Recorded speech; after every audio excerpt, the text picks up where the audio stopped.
சிறகடிக்க ஆசையில இன்னைக்கான ப்ரமோ என்னன்னு பார்க்கலாம். ரோகிணி எல்லாருக்கிட்டேயும் கையும் காலுமா மாட்டிக்கிறாங்க.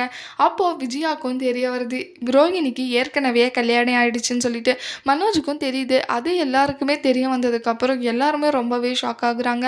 அது மட்டும் இல்லாமல் ரோகிணிக்கு இன்னொரு கல்யாணம் ஆயிடுச்சு, அதோட குழந்தையும் இருக்குது, அது கிருஷிதான்னு எல்லாருக்குமே தெரிய வருது. அதை கேட்ட விஜயாவுக்கு இருக்கிற கோவம் எல்லாமே ரொம்பவே அதிகமாகுது. அவன் இவளை சுத்தமாக பிடிக்காம அங்கேயே எல்லாரும் முன்னாடியே அடிச்சிடுறாங்க வித்யாவோட கல்யாணத்தில். அப்போது ரோகிணியை வந்து, நீ இவ்வளோ பெரிய ஃப்ராடாக இருப்பேன்னு நான் கொஞ்சம் கூட எதிர்பார்க்கல, நல்லாவே என்னை ஏமாத்திட்ட, இல்லை நீ சத்தியமாக நீ இன்னொரு தடவை எங்கள் வீட்டு பக்கம் வந்துடாத அப்படின்னு சொல்லிட்டு அங்கேயே எல்லாரும் முன்னாடியே அடிக்கிறாங்க. அதுக்கப்புறம் நீ இதுக்கு மேலே எங்கள் மனோஜ் பக்கம் வந்தேன்னு வச்சுக்கோ, நான் அப்புறம் அமைதியாகவே இருக்க மாட்டேன் அப்படின்னு சொல்லிட்டு ரோகிணியை இனிமேல் வீட்டுக்கு வரக்கூடாதுன்னு சொல்லிடுறாங்க விஜயா. அதுக்கிட்ட ரோகிணிக்கு ரொம்பவே அழுந்துட்டு ஃபீல் பண்ணிட்டு இருக்காங்க. இல்லை அத்தை, நான் உங்கள்கிட்ட மறைக்கணும்னு நான் நினைக்கல, நான் அதுக்கான வாய்ப்பு நீங்கள் கொடுக்கல, நான் என்னால் சொல்ல முடியாமல் போயிடுச்சு அப்படின்னு சொல்லிட்டு காலில் விழுந்து கெஞ்சுறாங்க.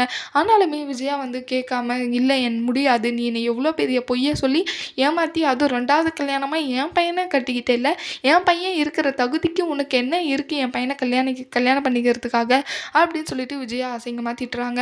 அதை கேட்டு ரோகிணிக்கு ரொம்பவே ஃபீல் ஆகுது.